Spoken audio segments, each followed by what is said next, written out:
नमस्कार मित्रांनो, मी Shashikant Patil, nature spark pure desi poultry फार्ममध्ये आपलं स्वागत आहे. तर आज आपल्याकडे प्रशांत पाटील साहेब आलेले आहेत. ते कापूसखेडचे आहेत. स्वतः त्यांच्याकडून आपण त्यांचा ॲड्रेस आपण विचारून घेऊया. तर सांगा तुमचा ॲड्रेस कसा आहे ना? आमचं मुक्काम पोस्ट गाव कापूसपेठ, तालुका वाळवा, जिल्हा सांगली. बरोबर. तर आज हे आपल्याकडे पूर्ण 1 महिन्याचं पिल्लं न्यायला आलेले आहेत. त्याला 1 महिन्याचं जे पिल्लं आहे त्याला आपण पूर्ण लसीकरण करून आपण त्यांना देत आहोत. म्हणजे फुल्ली वॅक्सिनेट पक्षी आपण त्यांना आज त्यांना स्वाधीन करत आहोत. तर तुम्हाला पिल्ल्यांबद्दल काय अनुभव आणि कसा आहे तो आमच्या फक्त विवरणा सांगा. नाही, मी पहिल्यांदा पिल्लं घेतली होती त्यावेळी थोडी घेतली होती, 50-100 अशी मी स्वतःहून थोडं चालू केलं.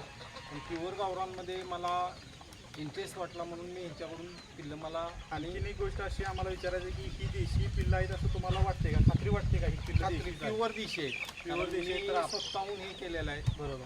कोंबडी बसवून हे काढायचं, त्यात ती सेम मोडत आहे. सुरुवातीला ह्यांनी एक सुरुवात केली होती की कोंबडी रोवणी बसून आपण पिल्लं काढत होती. त्या पद्धतीने म्हणून त्यांना ती खात्री आहे. तर आपल्याकडे 100% प्युअर देशीचीच पिल्लं मिळतात.